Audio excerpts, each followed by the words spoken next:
Ahí estamos. Entonces, como les decía, lo más normal hoy en día es que tengamos el hardware virtualizado con máquinas virtuales y adentro de las máquinas virtuales corramos contenedores. Eso es lo más común, ¿sí? También hay casos que obviamente si tenemos una Raspberry Pi no la vamos a virtualizar, ¿no? Con servidores chiquitos y hasta medianos,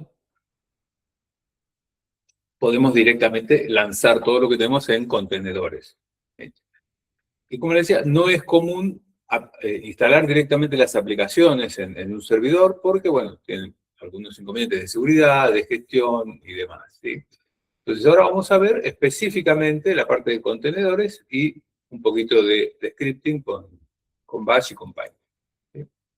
Entonces, ¿cómo va a estar dividida la clase? La vamos a dividir en 3 bloques. Vamos a hacer una pausa dentro de cada bloque para que ustedes descansen y mi garganta también. Donde vamos a ver en el primer bloque, vamos a ver los fundamentos. Cómo arrancó toda la teoría de los contenedores, qué es lo que hace un contenedor, para qué sirve, cómo está organizado por dentro. Después vamos a revisar específicamente lo que es el ecosistema de herramientas que tenemos para trabajar con contenedores hoy en día, ¿tá? Eso ustedes ya lo deberían conocer de administración de servicios y automatización de scripting el año pasado. Ya más o menos vieron contenedores, Docker, ¿sí? Les voy a contar también de Podman, de los estándares que hay, y vamos a dar solamente una mención a la orquestación. Orquestación de sistemas de contenedores, eso lo vamos a ver ya en profundidad en la clase que viene, ¿sí? Y por último, vamos a dejar un pequeño bloque para hablar de scripting. ¿Y es pequeño o no tan pequeño? Vamos a ver el tiempo que me lleva. Entonces, arrancamos con el primer bloque, que son los fundamentos y el aislamiento del kernel para todo lo que serían los contenedores, ¿sí? Bueno, ¿qué es un contenedor? Ahí tienen lo que es realmente un contenedor, que son estas cosas que hay en los puertos, ¿sí? Pero bueno, ¿por qué se llaman contenedores? Es un nombre, ¿tá? Así como en realidad no se llamaban contenedores cuando empezó todo esto. Simplemente son un método de virtualización que lo que va a hacer es virtualizar a nivel del sistema operativo. O sea, va a aislar, va a ser como una cajita, ¿sí? Un contenedor, para que se ejecute ahí adentro una aplicación. Y esa cajita va a estar separada de otras cajitas que hay adentro, y de la caja grande, digamos, que sería la máquina. ¿Bien? Esto se hace así, ¿por qué? Porque es más eficiente que estar armando toda una máquina virtual. Vieron que cuando ustedes arman una máquina virtual, le tienen que reservar un espacio en disco, le tienen que reservar un espacio en memoria, y esa memoria que tomó la máquina virtual, el resto no la ve, ¿no? O queda bloqueada, digamos. Y el disco que le asociaron, bueno, queda bloqueado, y también le asocian cantidad de hilos de la CPU, por ejemplo.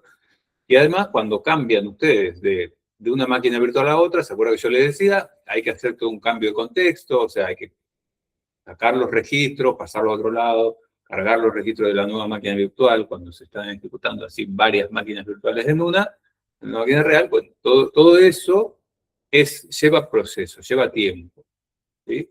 En este caso, al estar aislados, es más eficiente porque en realidad el kernel es uno solo y está siempre en ejecución el mismo kernel, que es el del host.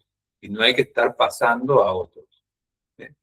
Y por otro lado, hay un tema de agilidad, porque en realidad la máquina ya está arrancada y funcionando, ¿sí? El kernel está cargado, la máquina está en funcionamiento. ¿Sí? Entonces, es como lanzar una aplicación, en realidad, lanzar un contenedor. En cambio, una máquina virtual, bueno, ustedes saben, ¿no? Tiene que bootear, iniciar, bueno, y tarda minutos, ¿no? Tampoco es que tarde muchísimo, dependiendo del sistema operativo, poco más o poco menos, pero son unos minutos. En cambio, lanzar un contenedor es como lanzar una aplicación. Obviamente, si ya descargamos la imagen del contenedor en local, ¿no? Y todo, pero lanzarlo es prácticamente inmediato, es como arrancar una aplicación. Esperen que tengo el mouse, no sé. Ahora sí. Bueno, como para que tengan ustedes un poco de historia, y lo que les decía, que no, el nombre no siempre fue contenedor, el origen de todo esto en realidad es una herramienta que todavía existe hoy en Linux, que viene de Unix, que se llamaba chroot, ¿no? De change root, que cambia el directorio raíz. Como les decía, ustedes lo han usado al chroot. Recuerdo en taller de hardware y software que hay un práctico cuando pierden las claves, ¿no? Que bootean de otro lado y montan el disco local, o sea, el disco interno, digamos, y cambian el root a al disco que tienen montado en un directorio. ¿Tá? El chroot existe hoy en cualquier Linux. Un poco la letra. Bueno, ahí me dice que me falta uno, pero porque tengo que decir que a dónde quiero cambiar el root. ¿Sí? Pero es simplemente cambiar el raíz y después todo lo que yo ejecute mientras tenga activo el chroot se va a ejecutar como si el raíz fuese el nuevo lugar que yo le dije. Entonces yo instalo una aplicación, bueno, la instala en realidad en el nuevo raíz que le di y así.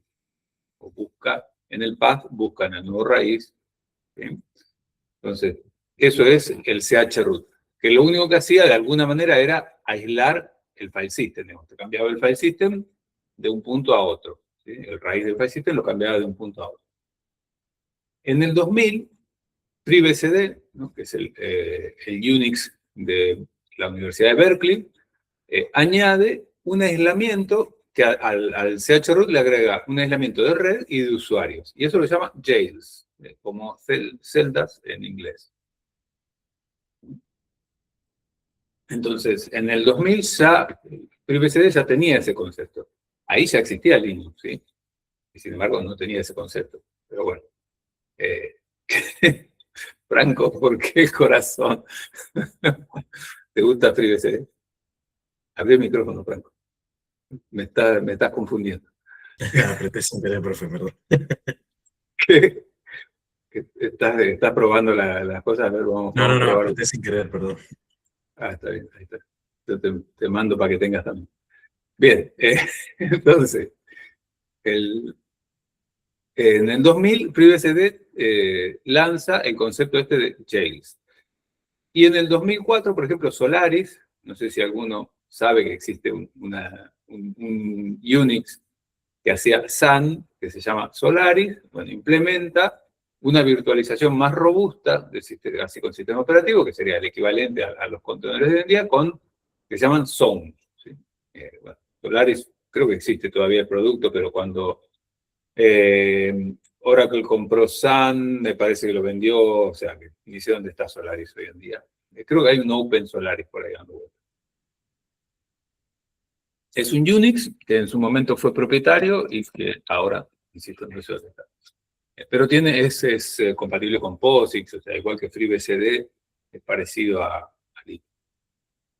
Y bueno, entonces, como ya existían todas estas herramientas, también en Linux se lleva el mismo concepto y se lanza una herramienta similar, que se llama LXC, que es del año 2008, que es el mismo concepto, pero en el kernel de Linux, soportado dentro del kernel de Linux, ¿sí? Y se llama así, LXC por Linux Containers. No tiene mucha más ciencia el nombre. Todavía existe hoy en día, y de hecho, lo que les contaba, cuando Proxmox, ustedes ponen lanzar un container, creo que dice CT, usa LXC por debajo. De todas formas, LXC nunca se hizo popular. Esperen que yo lo que quiero hacer no es eso, sino que quería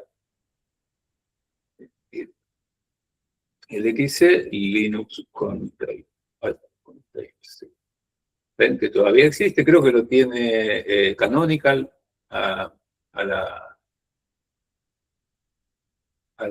producto. Ven que por los dibujos y todo me parece que es muy, muy Canonical. El XC tiene su propio file system, tiene varias cosas. Entonces el proyecto LXC.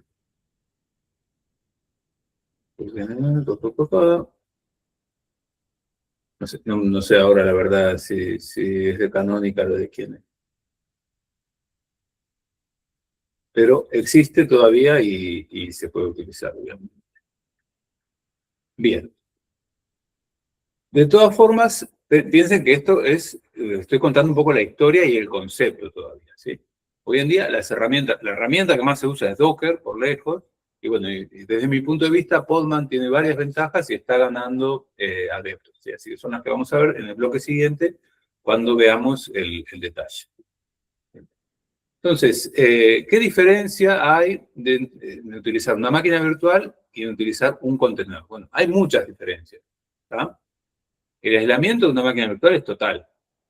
Vamos a tener la CPU compartida por hardware, que es rapidísimo, y vamos a emular el resto del hardware. O sea, yo puedo instalar un sistema operativo completamente distinto, no un Windows, un FreeBSD, lo que quiera puedo instalar adentro de la máquina virtual, y va a creer que está en una máquina para él solo. Incluso hoy en día, bueno, ya sobre todo los Linux se dan cuenta de que están en una máquina virtual por alguna que otra cosa que pueden ver, pero de todas formas saben que es como que están para ellos solos ahí adentro. ¿Sí? En cambio, en el contenedor, el aislamiento no es tan total, digamos, ¿no? El aislamiento se hace solamente a nivel de proceso. ¿Sí?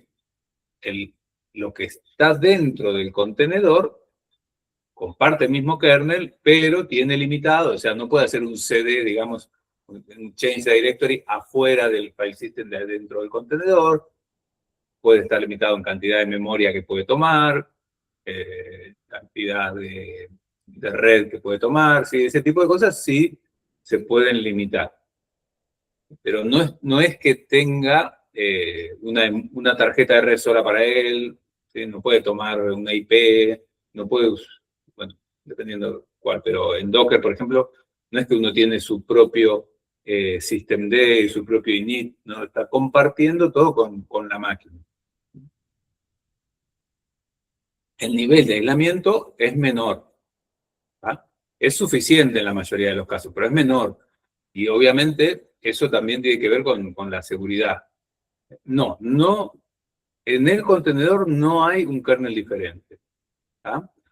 Entonces, hay casos, ¿sí?, donde si hay algún agujero de seguridad en el kernel, el contenedor lo hereda y se puede escapar, un usuario, podría escaparse un usuario del contenedor a la máquina real. En la máquina virtual eso no es imposible, pero es muchísimo más difícil. ¿Tá? ¿Cómo funciona el contenedor? O sea, el contenedor está en el mismo kernel. Por ahí pueden ustedes tener alguna duda o alguna confusión, porque cuando instalan Docker Desktop, tanto en Windows como en Mac, como incluso si lo instalan en Linux, lo que le hace Docker Desktop es les baja una máquina virtual de Linux. ¿Tá? Entonces, un contenedor corriendo en Docker Desktop en Windows, obviamente no usa el kernel de Windows. Usa el kernel de Linux que está dentro del Docker Desktop. ¿Se entiende? Y bueno, lo mismo pasa si lo están corriendo en Mac. Yo por eso no uso el Docker Desktop, no lo necesito en Linux, la verdad. Porque para ver los dibujitos, bueno, aparte que tengo Podman, pero más allá de eso, el kernel es el mismo para todos los contenedores, que es el kernel de la máquina. Entonces yo no puedo instalar o correr, digamos, un contenedor de FreeBSD adentro de mi máquina directamente, porque mi máquina es Linux. Tendría que hacer una máquina virtual, instalar FreeBSD y ahí habilitar los shales y ahí podría correr shales de FreeBSD. ¿Entiendes? Y obviamente de Windows no puedo correr nada porque en realidad no existen los contenedores de Windows. Existen, pero es marginal porque Windows no se usa en los servidores. Entonces, hay un concepto parecido para correr aplicaciones, que son los famosos App Image, o los Snaps, o los Flatpaks, pero esto es para aplicaciones de escritorio, que traen todas las bibliotecas y todo adentro. Entonces, cuando uno se descarga ahí, es como que se descarga toda la aplicación con todas las dependencias. Esa es una gran ventaja porque no depende de todo lo que haya instalado en la máquina, y una desventaja porque la imagen, digamos, del software que uno se descarga es mucho más grande, ¿no? Pero eso no tiene nada que ver con contenedores ni con máquinas virtuales. Son dos cosas distintas.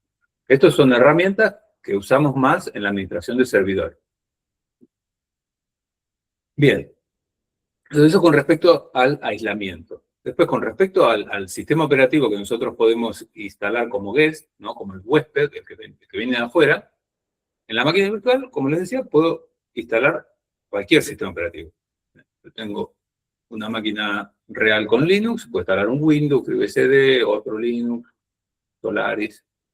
En cambio, en el contenedor, no. Solamente puedo cambiar las librerías y las aplicaciones.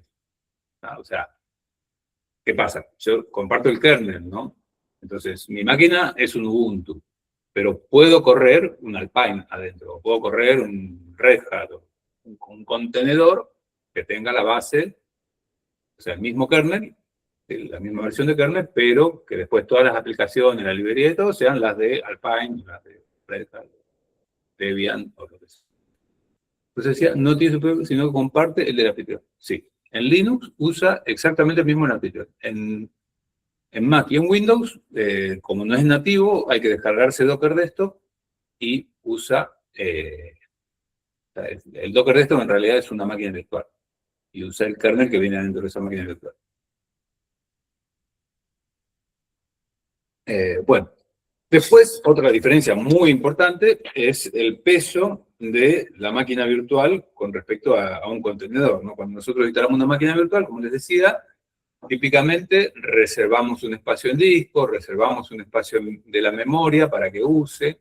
Cuando arranca, usa toda esa memoria y se queda bloqueada.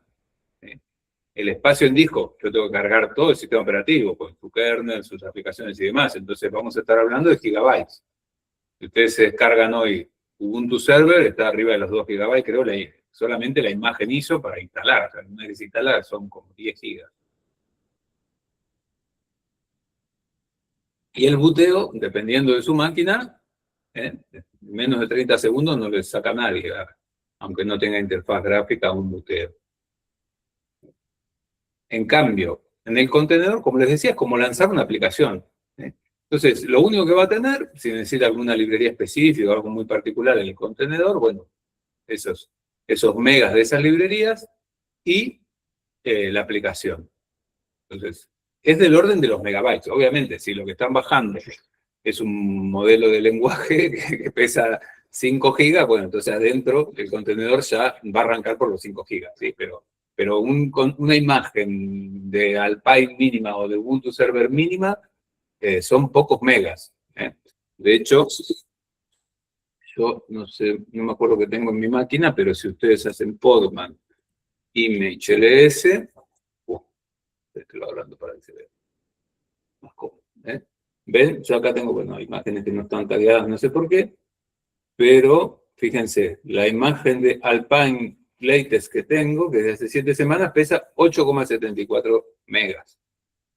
Porque en realidad Alpine usa el mismo kernel y tiene, ahí no usa las herramientas de GNU, ahora no me sale el nombre de las herramientas que usa. Alpine no es GNU Linux, usa unas herramientas de otra. Bueno, Golang, que es la base de Golang, de un intérprete de Go, con Alpine, también 227 megas. Todas estas son chiquititas. El Ubuntu Server, 80 megas. Después, obviamente, si el Node, que es más grande, la versión 25, 1,16 gigas. Pero si ustedes instalan una máquina virtual con Debian, adentro instalan Node, qué sé yo, va a ser más de 1,16 gigas, se lo aseguro. Entonces, eso es un poco la comparación en tamaño y lleva también a lo que tarda en arrancar. La máquina virtual, como les decía, de 30 segundos, difícil que le saque nadie. En cambio, el contenedor es inmediato, es como lanzar una aplicación. ¿Sí? Y bueno, y por último, a nivel de eficiencia, la máquina virtual tiene de alguna forma menos eficiencia, porque por más que esté emulando, esté utilizando la virtualización por hardware, siempre hay cosas que se están emulando, ¿no? Entonces eso lleva a un poco de overhead. Además de que, bueno, que el cambio de la CPU y demás, de una máquina virtual a la otra, lleva tiempo. En cambio, a nivel contenedores, la eficiencia es casi nativa, o sea, insisto, es como correr una aplicación, no es mucho más que eso. Ahora vamos a ver que hay alguna que otra limitación, pero es casi como correr una aplicación. Entonces, ¿qué usamos para esto? Para que el contenedor se mantenga adentro de su cajita, digamos, ¿sí? De su restricción. ¿Les recuerdan? Bueno, tenemos obviamente la máquina, que es el hardware. Después tenemos el kernel, que va a depender de la arquitectura.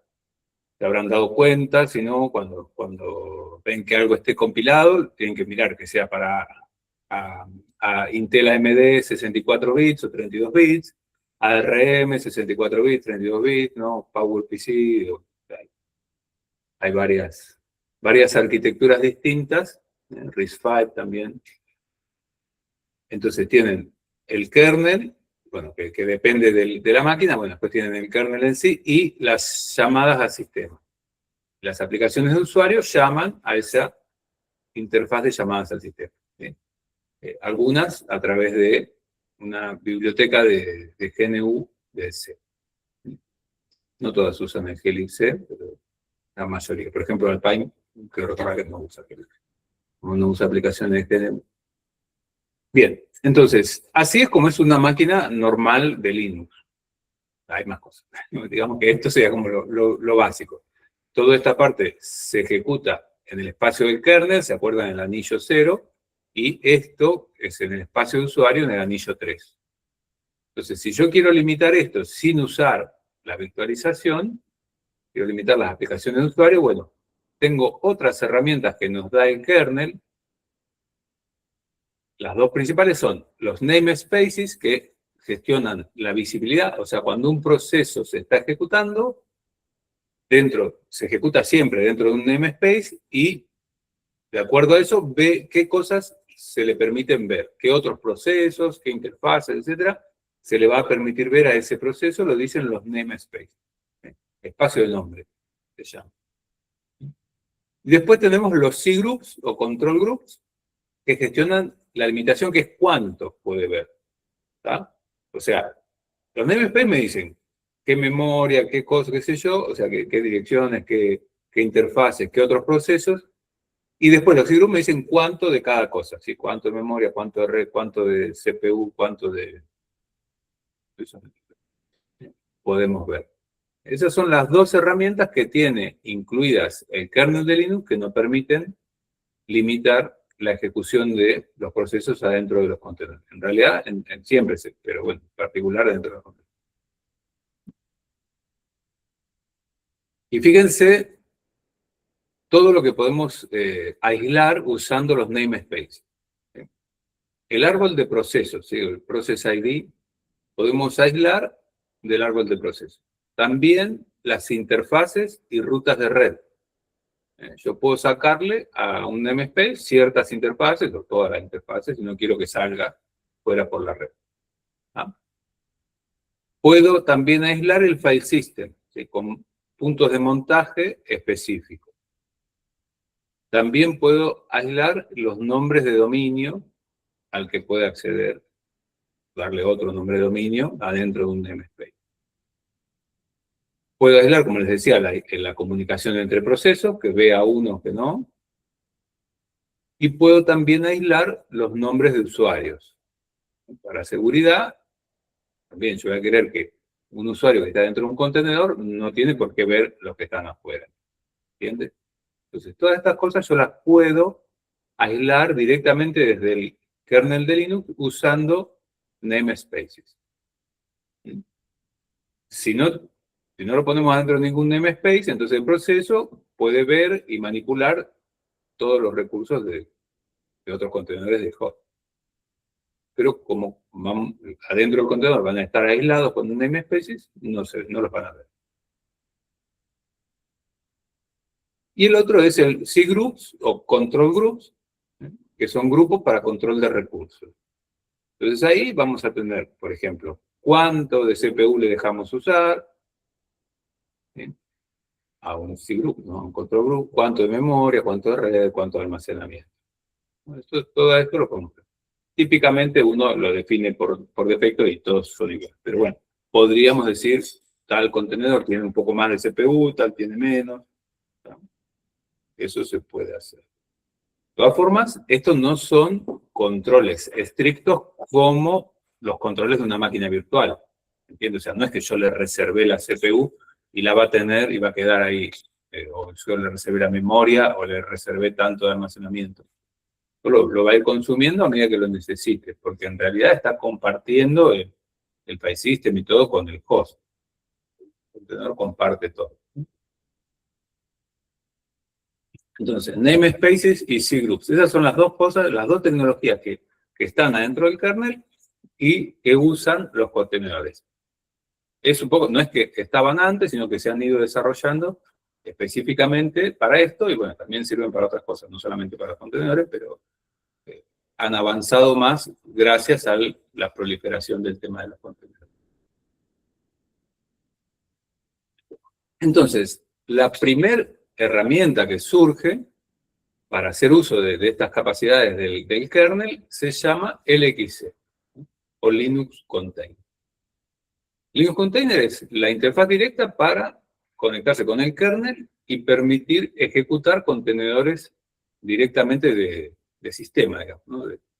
Dentro de la máquina. Los contenedores del LXC pueden tener dos tipos. Pueden ser de tipo privilegiado, donde se mapea al root del contenedor el root del host. ¿Tá? Eso es arriesgado, pero por ejemplo, si ustedes quieren usar NFS adentro del contenedor o poner un servidor de NFS adentro del contenedor, como usa RPC y una serie de limitaciones, tienen que usar un contenedor privilegiado. Si no, no, por lo menos hasta la última versión que yo lo intenté en Proxmox usando LXC. ¿Tá?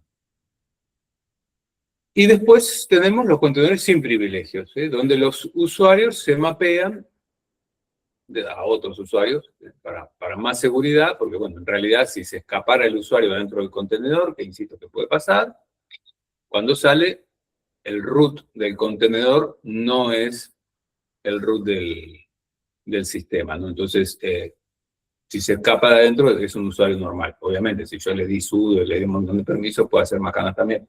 Pero yo podría tener un usuario específico para correr contenedores con permisos muy, muy bajos, lo mínimo indispensable, y cuando lanzo un contenedor con el LXC, mapeo el root del contenedor, lo mapeo a ese usuario, ¿no? Entonces, si se escapa, no van a pasar grandes problemas. Algunos pasarán. Bien, entonces esto es LXC. LXC no es Docker y no es Podman, ¿tá? Es otra tecnología. Y LXC actúa como si fuese una máquina virtual más liviana y corre un sistema completo. LXC sí tiene su propio init, su propio SSH. No es que no se pueda meter adentro de un contenedor del SSH, pero no tiene mucho sentido. O sea, de un contenedor de Docker o de Podman. Y tiene su syslog, pero Docker y Podman no son así, no tienen su init ni su syslog, y se enfocan más en lo que es ejecutar la aplicación. El LXC es más como una pequeña máquina virtual. Como les decía, cuando ustedes lanzan un contenedor en Proxmox, usa LXC. ¿Ah? Y también LXC tiene un concepto de imagen similar al de Docker.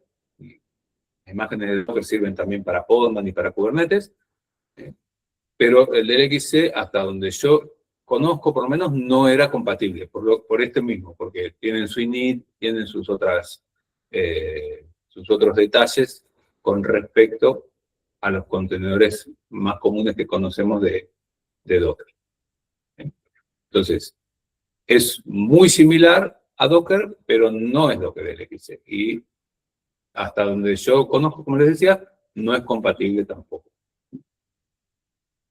es más parecido a una máquina virtual más liviana. Otra cosa que se usa dentro de los contenedores, y esto sí es común a LXC y a Docker, es un file system especial que va por capas. ¿Qué quiere decir esto? Quiere decir que los contenedores no es que arman su file system completo, no es que copian todo el sistema operativo, sino que simplemente van a ir descargando distintas capas. ¿Sí? Entonces, en el caso, imagínense, como yo tenía ahí las imágenes que tenía, a ver si volvemos acá, yo tengo esta imagen de Golang, usa Alpine para la base, ¿sí? O sea, es un Alpine con el intérprete de Go, o todas las herramientas de Go, digamos, instaladas encima. Pero yo ya tenía la imagen de Alpine, y probablemente, salvo que haya un tema de versiones, ¿sí? Parte de esta imagen coincide con esta otra, ¿sí? Entonces, cuando se descarga, no se descarga toda la imagen completa, ¿sí? Fíjense que yo puedo hacer un docker, lo puedo mandar lo mismo porque yo tengo un alias acá para que ejecute cualquier cosa. Podman pool Alpine latest. Esto va a descargar la última versión de Alpine, que no sé si sigue siendo la 3.23. Entonces, ¿ven? Ahí lo busca en Docker y ahí lo descarga. Alpine es muy chiquitito, entonces es un solo blob, ¿ven? Y dice skip already exist esto porque ya la tengo. Entonces acá en realidad no descargo nada, sino que simplemente, si ven que el A40 esto coincide también con el manifest de creación. ¿Sí?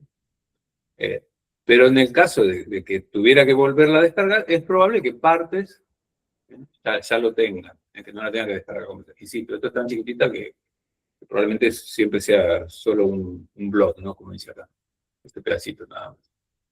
Pero imagínense que ustedes tienen que bajar, no sé, este Bruce, ni sé lo que es, algo más grande, ¿no? Entonces, Podman, pool, no me acuerdo qué era,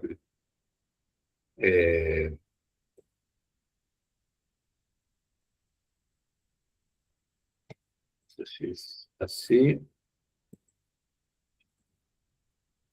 Este es más grande y van a ver que se baja, ven que se baja, bueno, no se baja nada porque ya los tiene todos también, este no se actualizó. Se baja, o iría buscando todos estos pedacitos y su config. Entonces, probablemente algunos de estos ya coinciden con otros, ¿sí? O cuando se actualice, capaz que no se actualiza todo, porque el sistema base sigue siendo el mismo. Si yo tengo varios contenedores que comparten el sistema operativo, ¿no? Y solamente cambia la aplicación, bueno, el sistema operativo no se va a volver a actualizar, ya lo tengo a eso. ¿No? Entonces, eso es el sistema por capa. Va poniendo una capa sobre la otra. Y además, estos file systems usan un método, bueno, el BTRFS también, que se llama copy on write, que cuando modificamos un archivo, en realidad no es que va al archivo y modifica lo que hay, sino que escribe la parte modificada y después marca como que eso reemplaza la parte anterior.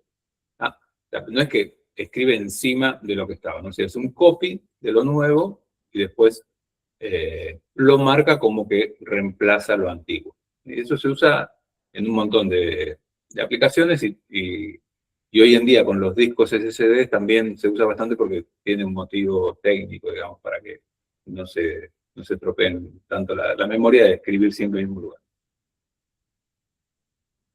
Va modificando, va copiando, digamos, la parte nueva y después avisa, digamos, que eso modifica la anterior.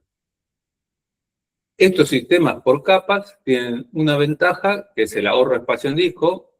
Créanme que en la teoría está muy bien, pero en la práctica después no es tan así, porque, bueno, en realidad este usa Debian tanto, el otro usa un Debian parecido, pero no el mismo, el otro usa Ubuntu de base, el otro usa Pine, entonces al final se ahorra, pero tampoco se ahorra demasiado, salvo que hayamos hecho los contenedores nosotros y elijamos siempre la misma base para arrancar, bueno, ahí sí, pero si no, no es tanto el ahorro, igual. Y nada, ahí se comparten las capas para las imágenes que tienen la misma base. Pero ya les digo yo que el ahorro es relativo. Entonces, ¿por qué surgen y por qué se usan los contenedores? Bueno, lo primero es el tema de la portabilidad. No es imposible hacer algo parecido con las máquinas virtuales, pero yo tendría que en cada PC de un desarrollador, por ejemplo, instalar una máquina virtual con todo lo que tiene el servidor adentro. En cambio, en el contenedor es mucho más fácil, porque es mucho más chica la imagen y es más fácil de ejecutar. Entonces, cuando un desarrollador prueba en su máquina, o cualquier que haga un testeo, prueba en su máquina, prueba adentro de un contenedor. Y se deja de surgir, digamos, este problema de en mi máquina funciona, ¿no? Que es el típico. No, pues yo acá compilé, y anda. Porque cuando lo llevo al servidor no anda, y porque la versión de glibc, o porque el intérprete de Node, o porque... Bueno, eso con los contenedores deja ya de existir, ¿sí? Porque puedo tener exactamente el mismo entorno, con las mismas librerías, con todo, por ahí no el mismo kernel, pero todo lo otro sí, tanto en desarrollo como en producción. ¿Sí? En desarrollo, en testing, en todas las etapas que tenga, puedo tener exactamente el mismo entorno. ¿Sí? El otro punto es el punto de la densidad de aplicaciones que yo puedo poner. Si yo pongo las aplicaciones directamente sobre la máquina, puedo poner más, pero ya les digo yo que van a empezar a tener conflictos con puertos, con CPU, con RAM, con un montón de cosas. ¿Sí? Entonces, eso sería instalar todo sobre la máquina real, ¿no? Y del otro extremo sería hacer una máquina virtual por cada aplicación que yo quiera instalar. Eso, como les decía, como reserva memoria, reserva CPU, reserva cada máquina virtual, bueno, se van a quedar sin. En cambio, si yo lanzo contenedores, puedo lanzar, no sé, yo creo que en el servidor de la UNI que tenemos ahí, tenemos como 50 contenedores en ejecución, y no hay problema, o sea, cada contenedor es casi como una aplicación. ¿Tá? Obviamente, si todos los contenedores estuvieran sirviendo a la vez, probablemente se sobrecargue el servidor, pero como los contenedores están principalmente en desuso, ¿no? Salvo por ahí el que más tiene es el Moodle que hay para la gente de ingreso ahora en esta fecha que todavía lo usan, pero en general los contenedores están ahí, pero no usan, digamos, no ocupan nada. Entonces podemos optimizar el uso del hardware. Y por último, en los últimos años, ya varios, surgió todo un movimiento de aplicaciones desarrolladas como microservicios, se llama. ¿Sí? Antes eran servicios únicos, monolíticos, ¿sí? Donde yo ponía, bueno, un gran servidor de base de datos con un gran servidor Apache o un Tomcat con toda la aplicación adentro. ¿Sí? Entonces eran unas máquinas grandes con todo. ¿Sí? Hoy en día se tiende más a descentralizar, ¿sí? Y hacer las cosas con microservicios, o sea, puedo tener servidores de base de datos específicos para cada aplicación, con servidores de Node, por ejemplo, de Tomcat para cada aplicación, con un frontend web para cada aplicación, y así, ¿no? Y puedo tener varios en realidad, ¿no? Más chiquititos, que se van repartiendo la carga para cada una de las etapas. ¿Sí? Eso, hacia grandes rasgos, se llaman microservicios, o sea, son como servicios chiquitos. ¿Sí? Y cada uno de estos microservicios es más fácil correrlo adentro de un contenedor. Imagínense si yo tuviera que armar una máquina virtual para cada microservicio. Sería un montón de laburo. Entonces, con los microservicios yo puedo lanzar mucho más y también los puedo parar más fácil, los puedo actualizar. La idea de los microservicios, la gran ventaja de los microservicios es que facilita un concepto que se llama integración continua, ¿sí? Porque nos permite desde una interfaz, un solo comando, digamos, controlar un montón de aplicaciones. Puedo crecer en capacidad, disminuir cuando no necesito, etcétera, etcétera. Eso ya lo vamos a ver.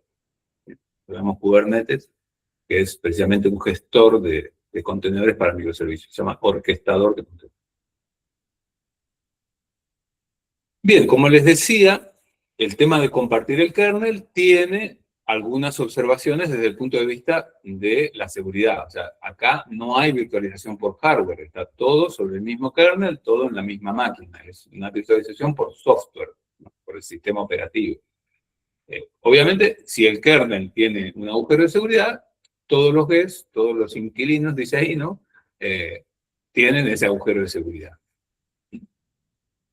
También, como ya les comenté, existen formas de limitar esos posibles agujeros.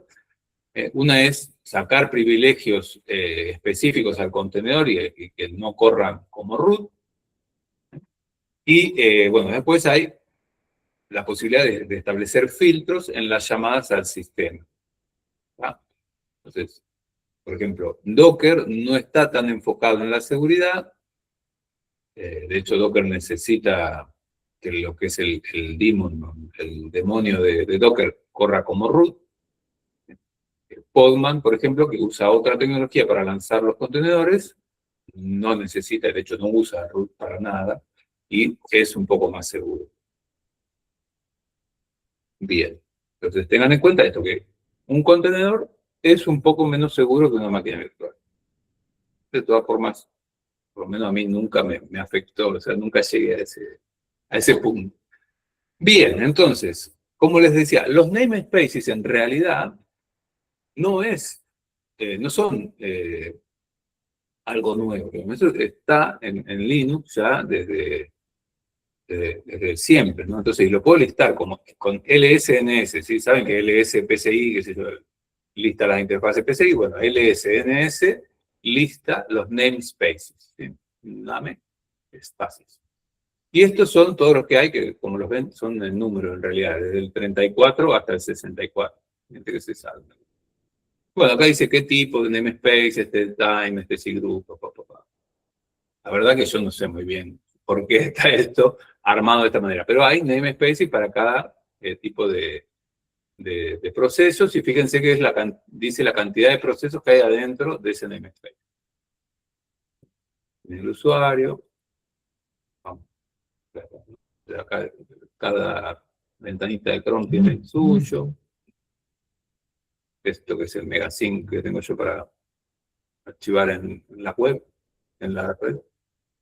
Acá hay más de Chrome. Y si ustedes quieren, pueden tranquilamente crear un namespace, ¿no? Una sesión de bash que se crea en un namespace nuevo, y a esta, ven, acá el ejemplo que les puse acá no es un namespace al que yo le voy a sacar la red. ¿Sí? Si yo en la máquina real que estoy ahora hago IPA, ¿ven? Tengo el loopback y tengo el Wi-Fi. Esta máquina no tiene Ethernet. Entonces, yo puedo hacer un namespace donde le quito la red, ¿sí? En ShareNet, hago un fork y ejecuto un bash. Lo voy a hacer adentro de un namespace nuevo. Como lo hago con sudo, va a ser root el que va a estar acá, ¿sí? Ahí está. Entonces, root adentro de mi máquina. Fíjense que cambia el bash porque acá la configuración de root no tiene nada raro. Y si yo hago un IPA acá adentro, ¿ven? Solamente tengo el loopback. Acá no ve el Wi-Fi, porque cuando lo lancé a esta aplicación, ¿sí? No le compartí la red. Y si hacen LSNS, bueno, acá ve más porque es el root, ¿sí? ¿No? Pero ven que tiene todos los namespaces ahí también. ¿Sí? Ve más, insisto, porque eso. Yo me salgo y vuelvo a estar en el namespace de mi usuario. Y si hago sudo LSNS, también veo todos esos demás que veía recién. En el anterior tiene que estar en algún lugar en que lancé el bash. No sé, acá. Este es el namespace que creo para este bash. Bien. Entonces, vimos que son los contenedores, ¿no? Que son como procesos aislados, no son máquinas virtuales. lo que son los namespaces para aislamiento y los control groups o cgroups para limitar los recursos. Y también les comenté el tema del XC, que fue la base, que todavía existe hoy, pero bueno, el mercado en realidad, el que popularizó los contenedores fue Docker, o es Docker, y ahora vamos a ver en particular la herramienta Docker. ¿Tá? Hacemos un cortecito de 5 minutos y seguimos. ¿Alguna duda o consulta hasta acá?